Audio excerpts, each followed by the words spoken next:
نحمده ونصلي على رسوله الكريم اما بعد فقد قال الله تبارك وتعالى كما ورد في سورة المنافقون اعوذ بالله من الشيطان الرجيم بسم الله الرحمن الرحيم يا ايها الذين آمنوا لا تلهكم اموالكم ولا اولادكم عن ذكر الله ومن يفعل ذلك فاولئك هم الخاسرون وَأَنفِقُوا مِمَّا رَزَقْنَاكُمْ مِنْ قَبْلِ أَنْ يَأْتِيَ أَحَدَكُمُ الْمَوْتُ فَيَقُولَ رَبِّ لَوْلَا أَخَّرْتَنِي إِلَىٰ أَجَلٍ قَرِيبٍ فَأَصَّدَّقَ وَأَكُن مِّنَ الصَّالِحِينَ وَلَن يُؤَخِّرَ اللَّهُ نَفْسًا إِذَا جَاءَ أَجَلُهَا وَاللَّهُ خَبِيرٌ بِمَا تَعْمَلُونَ صدق اللہ العظیم۔ پچھلی نشست میں نے عرض کیا تھا کہ ہر برس کے بارے میں ایٹیالوجی، اس کا سبب کیا ہوتا ہے، سمپٹومیٹولوجی، اس کی علامات کیا ہوتی ہیں جس سے ڈائگنوز ہوتا ہے، پھر پروگنوسس، اس کی ہلاکت خیزی کیا ہے، قابل علاج ہے یا نہیں ہے، یہ سارے مضامین تو پہلے رکوع میں آ گئے 8 آیات میں۔ اب علاج کیا ہے؟ اور علاج بھی 2 طرح کا، پریونٹیو کہ اس مرض کی انفیکشن ہونے نہ پائے، چھوت لگنے نہ پائے، اور اگر ہو گئی ہو کچھ تو اس کا علاج کیا ہے۔ اب یہ 3 آیتوں میں یہ دونوں چیزیں آ رہی ہیں۔ پریونشن کیا ہے؟ دوام ذکر، یا ایھا الذین آمنوا لا تلھکم اموالکم ولا اولادکم عن ذکر اللہ۔ اے ایمان والو، تمہارے مال اور تمہاری اولاد تمہیں اللہ کے ذکر سے غافل نہ کرنے پائے۔ اللہ کی یاد، اللہ کا ذکر، اس کا دوام رہے۔ والذین یذکرون اللہ قیاما وقعودا وعلی جنوبہم، جو اللہ تعالیٰ کا ذکر کرتے ہیں اور یاد کرتے رہتے ہیں، کھڑے ہوئے بھی، بیٹھے ہوئے بھی، لیٹے ہوئے بھی، زندگی کا ہر کام کرتے ہوئے بھی دل اللہ کے ساتھ لگا ہوا، لو اللہ کے ساتھ لگی ہوئی، اللہ کو بھولو نہیں۔ یہ دوام ذکر ہے۔ ذکر کیا ہے؟ اس پر اگرچہ بحثیں ہو چکی ہیں۔ ہمارے منتخب نصاب کا جو دوسرا حصہ ایمانیات پر جو بحث ہوئی ہے، اور اس میں جو نمبر 2 درس تھا سورہ آل عمران کی آخری رکوع کی آیات، وہاں تفصیل سے ذکر کی بات ہوئی۔ ذکر جسے ہم ذکر کہتے ہیں وہ ذرائع ذکر ہیں، ذکر کے ذرائع۔ اصل ذکر کیا ہے؟ استحضار اللہ فی القلب، دل میں اللہ موجود رہے، یہ ہے ذکر۔ ذریعہ ذکر کیا ہے؟ سب سے بڑا ذریعہ الذکر قرآن ہے، قرآن کی تلاوت، قرآن کی تلاوت، قرآن کی تلاوت، قرآن کی تلاوت۔ آسیہ گرداں و لب قرآن سرا، علامہ اقبال نے حضرت فاطمہ رضی اللہ تعالیٰ عنہ کا نقشہ کھینچا ہے کہ وہ چکی پیس رہی ہوتی تھی اور قرآن پڑھ رہی ہوتی تھی۔ آسیہ گرداں، آسیہ چکی، چکی کو چکر دے رہی ہیں اور ساتھ ہی قرآن پڑھ رہی ہیں۔ میں نے خود دیکھا اپنے بچپن میں، ہماری اپنے خاندان کی خواتین چکی بھی پیستی تھیں اور قرآن مجید پڑھتی تھیں، اور گود میں بچہ بھی ہے جو دودھ بھی پی رہا ہے ساتھ کے ساتھ، سارے کام ہوتے تھے۔ تو الذکر قرآن ہے۔ اور نمبر 2 یہ مضمون پھر آئے گا جو ہمارا اگلا حصہ ہے اس منتخب نصاب کا 5واں حصہ، اس کا پہلا درس سورہ عنکبوت ہے، اس میں آئے گا یہ۔ دوسرا ذکر کا طریقہ کیا ہے؟ نماز۔ یہ جامع ترین ذکر ہے۔ اس میں زبانی ذکر بھی ہے، اللہ اکبر، سبحان ربی العظیم، سبحان ربی الاعلیٰ، زبان ذکر کر رہی ہے، اور قرآن پڑھ رہے ہیں، سورہ فاتحہ پڑھ رہے ہیں، اور ساتھ ہی جو آپ کے جسم کی حرکت ہے، آپ اللہ کے سامنے جھک گئے رکوع میں، آپ اللہ کے سامنے سجدے میں گر گئے، تو یہ گویا کہ جسمانی ذکر ہو رہا ہے اور قولی ذکر بھی ہو رہا ہے۔ تیسرے نمبر پر ذکر جو ہے وہ ادعیہ معصورہ، مسنونہ، وہ دعائیں کہ جو حضور دنیا کے مختلف کام کرتے ہوئے پڑھا کرتے تھے۔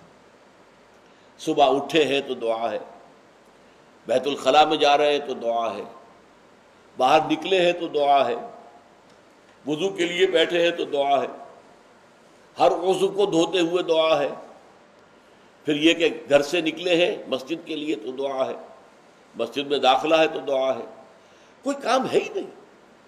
آئینہ دیکھا ہے تو دعا ہے، کپڑے بدلے ہیں تو دعا ہے، یہاں تک کہ بیوی سے ہم بستری کرنے لگے ہیں تو دعا ہے۔ کوئی عمل کوئی نہیں ہے کہ جس کے ساتھ دعا نہ ہو۔ تو اس کا نتیجہ کیا نکلتا ہے کہ ہتھ کارول دل یارول، کام آپ کا ہاتھ وہ کام کر رہا ہے اور دل جو ہے اللہ کے ساتھ لگا ہوا ہے۔ اور مسنون دعاؤں کا فائدہ کیا ہوا کہ دو رشتے قائم ہو گئے بیک وقت۔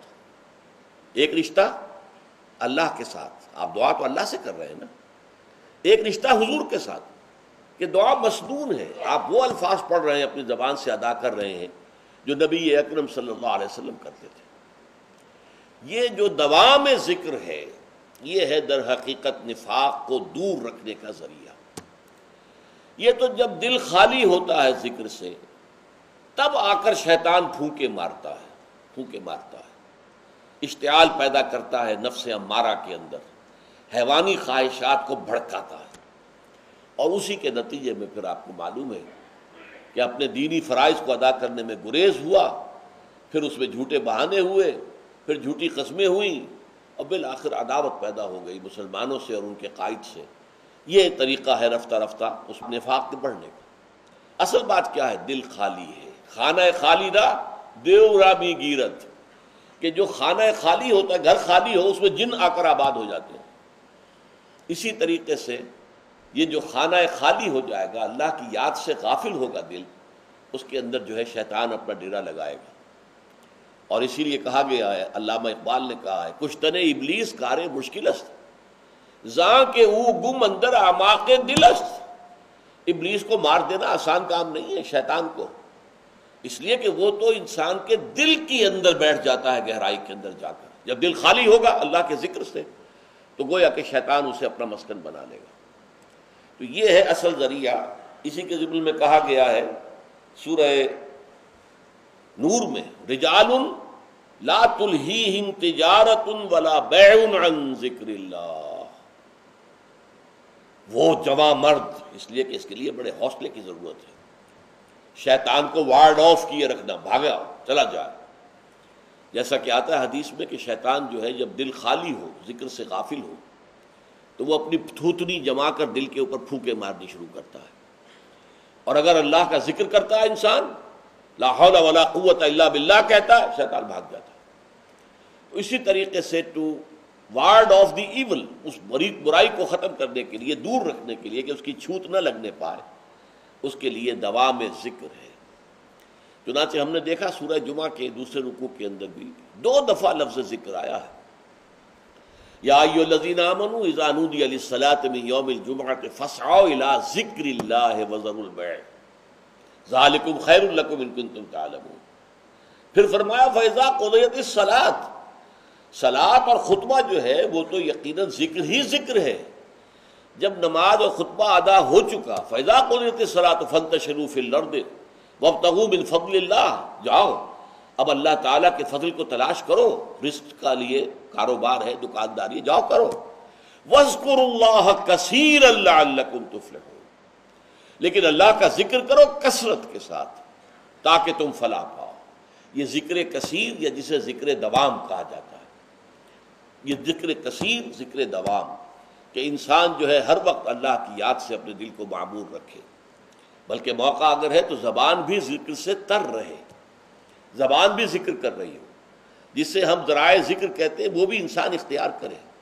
سبحان اللہ سبحان اللہ سبحان اللہ وبحمدہ سبحان اللہ وبحمدہ یا حی یا قیوم برحمتک استغیث۔ آپ دکان پر بیٹھے ہیں، کوئی گاہک بھی نہیں ہے، اس وقت کو آپ مناسب اپنے کام کے لیے استعمال کیجیے۔ اسی لیے فرمایا گیا ہے کلمتان حبیبتان الی الرحمن خفیفتان علی اللسان ثقیلتان فی المیزان سبحان اللہ وبحمدہ سبحان اللہ العظیم۔ 2 کلمے ایسے ہیں کہ جو زبان پر بہت ہلکے ہیں، آسان، سبحان اللہ وبحمدہ سبحان اللہ العظیم، اور اللہ کی میزان میں بہت بھاری ہے، اس کا وزن بہت ہے اللہ کی میزان میں، تو اس کا انسان ذکر کرتا رہے۔ یہ ہے پریونشن، نفاق سے دور رہنے کا ذریعہ۔ یا ایھا الذین آمنوا لا تلھکم اموالکم ولا اولادکم عن ذکر اللہ۔ ظاہر بات ہے ذکر الہی سے روکنے والی سب سے بڑی چیزیں مال اور اولاد ہیں۔ مال کی طلب، اولاد کی محبت، یہ دو چیزیں ہیں کہ جو آڑے آتی ہیں۔ اس لیے بار بار قرآن مجید میں آیا ہے انما اموالکم و اولادکم فتنہ، دیکھو تمہارے اموال اور تمہارے جو اولاد ہیں یہ تمہارے لیے فتنہ ہے۔ ان کی محبت میں پڑھ کر تم اللہ کو بھول جاتے ہو، اور اللہ کو بھول جاؤ گے تو نتیجہ کیا نکلے گا؟ رفتہ رفتہ نفاق کی حد میں داخل ہو جاؤ گے۔ اب اس کے بعد فرمایا اگر ہو جائے تو علاج کیا ہے؟ وَأَنفِقُوا مِمَّا رَزَقْنَاكُم مِّن قَبْلِ أَن يَأْتِيَ أَحَدَكُمُ الْمَوْتُ فَيَقُولَ رَبِّ لَوْلَا أَخَّرْتَنِي إِلَىٰ أَجَلٍ قَرِيبٍ فَأَصَّدَّقَ وَأَكُن مِّنَ الصَّالِحِينَ وَلَن يُؤَخِّرَ اللَّهُ نَفْسًا إِذَا جَاءَ أَجَلُهَا وَاللَّهُ خَبِيرٌ بِمَا تَعْمَلُونَ۔ اب یہاں بڑی دلچسپ بحث ہے، نون فے قاف نفق، اس پر ہم بحث کر چکے ہیں۔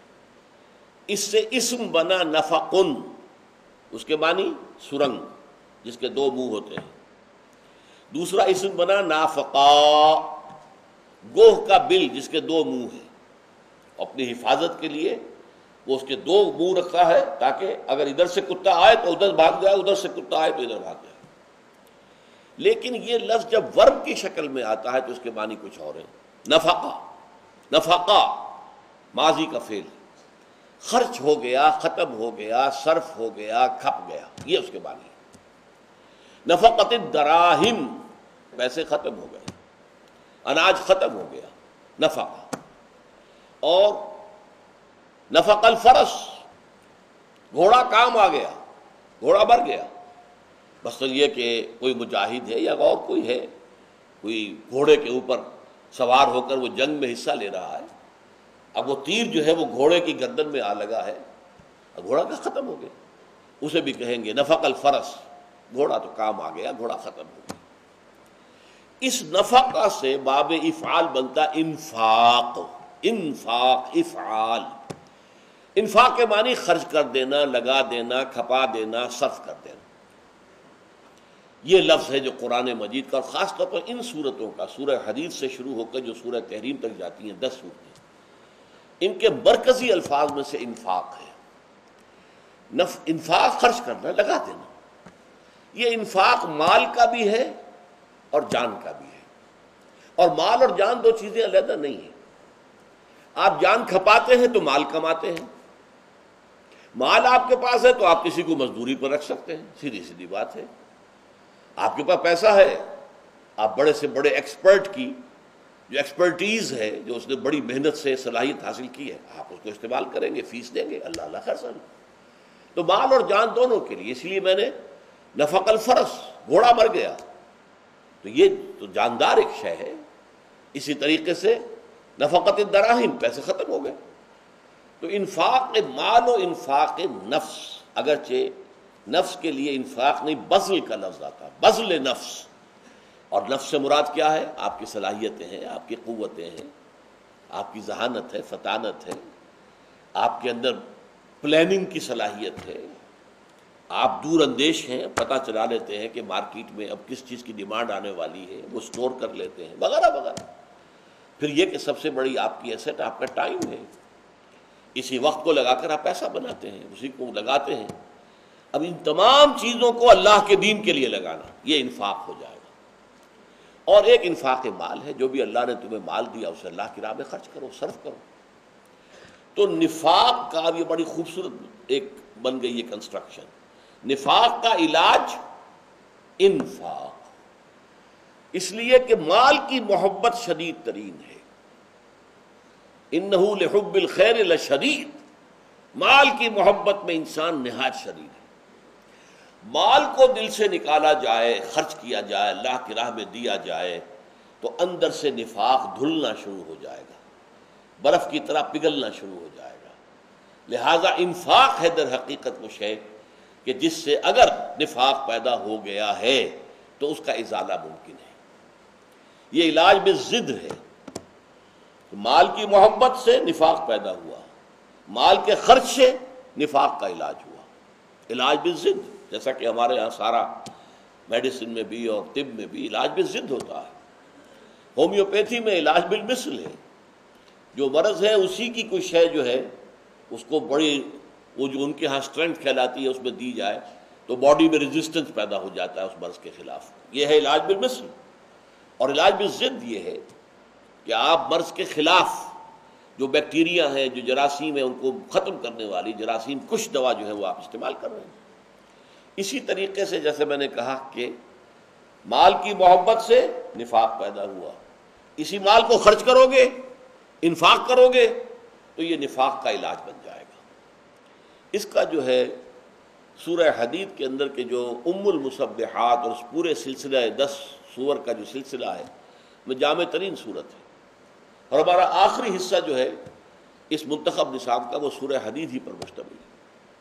اس میں ایمان کے 2 تقاضے رکھے گئے، آمنوا باللہ ورسولہ وانفقوا مما جعلکم مستخلفین فیہ فالذین آمنوا منکم وانفقوا لہم اجر کبیر. ایمان لاؤ اللہ پر اور اس کے رسول پر، اور لگا دو اور کھپا دو اور صرف کر دو اور خرچ کر دو ان تمام چیزوں میں سے جن میں اس نے تمہیں مستخلف بنا دیا ہے. مما جعلکم مستخلفین فیہ. اب مستخلف، خلافت کسے کہتے ہیں؟ ایک ہے حاکمیت، ایک ہے خلافت. خلافت ڈیلیگیٹڈ ہوتی ہے، حاکم کی طرف سے دی گئی ہے.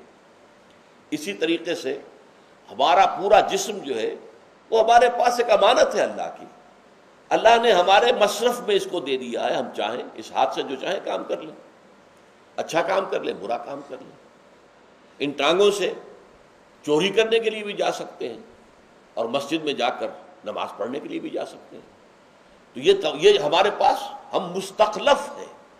اور یہ دیکھیے یہ ہے استخلاف سے مفعول کا صیغہ، یعنی یہاں بتایا مستخلف بھی تم بنائے گئے ہو، تم خود خلافت کے حاصل کرنے والے نہیں ہو، وہ خلافت بھی تم دیے گئے ہو.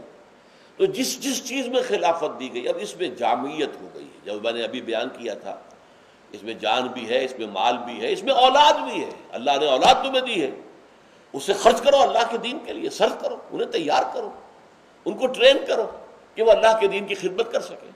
یہ تمہارا انفاق ہو جائے گا اللہ کی راہ میں. اور مال کا خرچ کرنا تو وَأَنفِقُوا مِمَّا رَزَقْنَاكُمْ، اور رزق کا لفظ جو ہے قرآن مجید کی اصطلاح میں صرف مال کے لیے نہیں آتا. جو بھی کچھ اللہ نے ہمیں دیا ہے وہ اللہ کا رزق ہے جو اس نے ہمیں عطا فرمایا. اولاد بھی رزق ہے، مال بھی رزق ہے، اور جو چیزیں ہمارے اندر رکھی ہوئی ہیں وہ بھی رزق ہے. وَأَنفِقُوا مِمَّا رَزَقْنَاكُمْ مِن قَبْلِ أَن يَأْتِيَ أَحَدَكُمُ الْمَوْتُ، اس سے پہلے کہ تم میں سے کسی شخص کی موت کا وقت آ جائے اور موت آن کھڑی ہو. من قبل ان یاتی احدکم الموت فیقول، پھر اس وقت وہ کہے گا رب لولا اخرتنی الی اجل قریب، پروردگار کیوں نہ تو ذرا مؤخر کر دے اس موت کو مجھ سے تھوڑی سی دیر کے لیے. فاصدق واکن من الصالحین، پھر میں سب صدقہ کر دوں گا، سارا تیری راہ میں خرچ کر دوں گا، کچھ نہیں بچاؤں گا اور صالح بن جاؤں گا. ظاہر بات ہے جب آدمی دیکھ رہا ہے کہ میرا تو اب یہاں سے کوچ ہے تو یہ مال تو رہ جائے گا تو وارثوں کے لیے رہ جائے گا، میرا تو نہیں. لہذا اس وقت وہ تیار ہو جائے گا کہ اگر ذرا مہلت مل جائے. موت سے پہلے اسے خیال نہیں آئے گا. موت سے پہلے تو وہی لفظ جو سورہ تکاثر میں آیا، الہاکم التکاثر، وہی الہا لا تلہکم اموالکم ولا اولادکم، وہی لفظ ہے الہاکم التکاثر. تمہیں غافل کیے رکھتی ہے محتاج کی طرف، اور مال اور مال اور مال اور مال. اتنی دولت ہے کہ 10 پشتوں کے لیے کافی ہے، لیکن مزید کا ہوکا پڑا ہوا ہے، مزید ملے مزید ملے مزید ملے. الہاکم التکاثر حتی زرتم المقابر، یہاں تک کہ تم قبروں تک پہنچ جاتے. اس وقت تک یہ جو تمہارے اوپر غفلت طاری کیے رکھتی ہے شے محتاج کی طرف.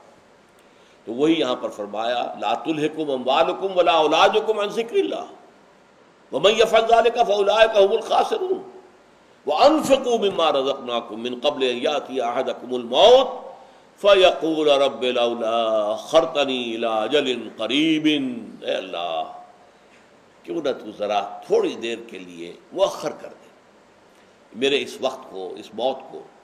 فَأَصَّدَّقَ، میں سب صدقے میں دے دوں گا، خیرات کر دوں گا، تیرے دین کے لیے لگا دوں گا، وَأَكُن مِّنَ الصَّالِحِينَ، اور میں تیرے صالحین میں سے ہو جاؤں گا، صالح بندوں میں سے ہو جاؤں گا۔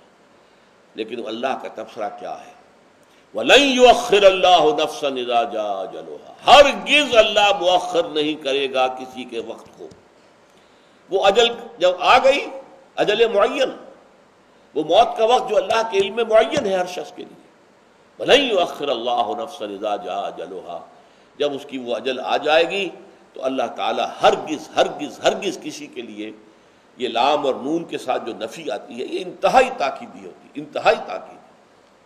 وَلَن يُؤَخِّرَ اللَّهُ، ہرگز ہرگز ہرگز اللہ مؤخر نہیں کرے گا کسی کے موت کے وقت کو جب کہ وہ آ جائے۔ وَاللَّهُ خَبِيرٌ بِمَا تَعْمَلُونَ، اللہ خوب جانتا ہے جو تم کر رہے ہو۔ اگر اللہ تعالیٰ کوئی لمبی مہلت تمہیں اور دے دے گا تو پھر تمہارے اندر وہی عادتیں آئیں گی، تمہارے اندر نہیں بگڑے گا۔ ہاں یہ ضرور ہے کہ اگر بس تھوڑی سی مہلت دی جائے کہ اس کے بعد 1 گھنٹے بعد پھر موت آ جائے گی، تب تو انسان سب کچھ دے دے گا۔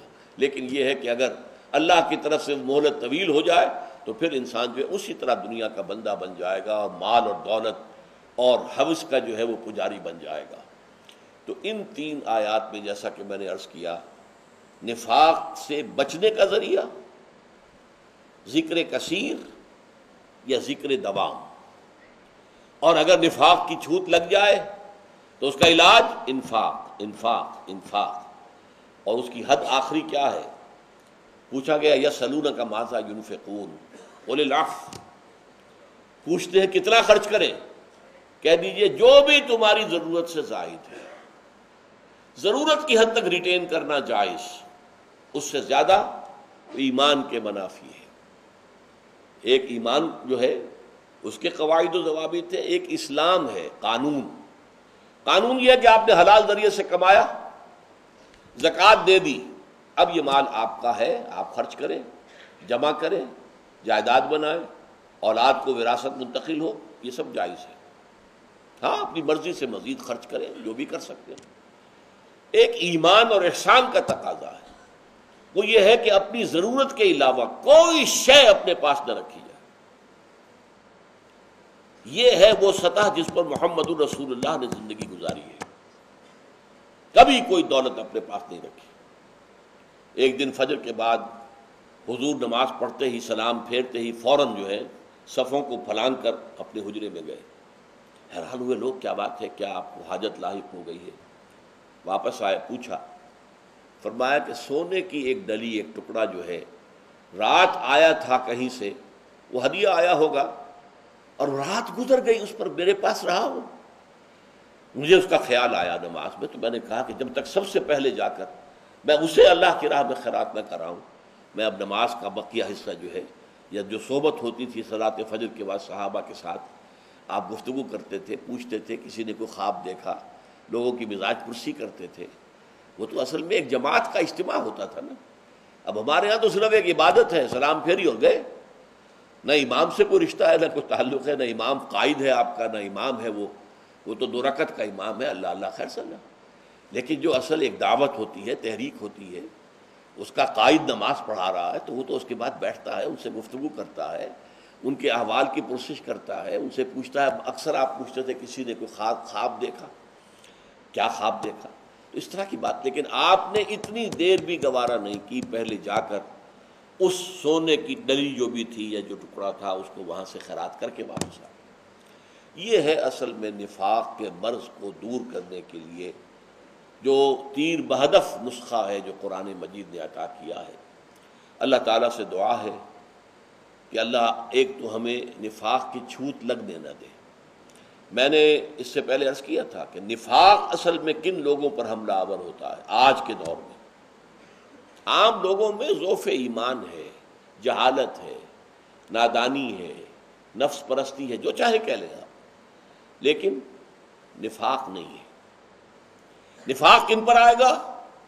جو اقامت دین کے غلبے کی کسی تحریک میں شامل ہو گئے، انہیں معلوم ہو گیا کہ یہ فرض عین ہے، کرنا ہے، لیکن پھر جب وہاں کچھ سختیاں آئیں، کچھ ڈسپلن کی پابندیاں آئیں، کچھ امیر کے احکام آئے، کچھ انفاق کا مطالبہ ہوا، اور پھر آخری سٹیج پر بھی اگر وہ تحریک پہنچ جائے اور جنگ کا اور جان دینے کا مرحلہ آ جائے تو اس وقت جو ہے وہ انسان مذبذب ہو کر وہ پیچھے ہٹنا شروع کرے، پسپائی۔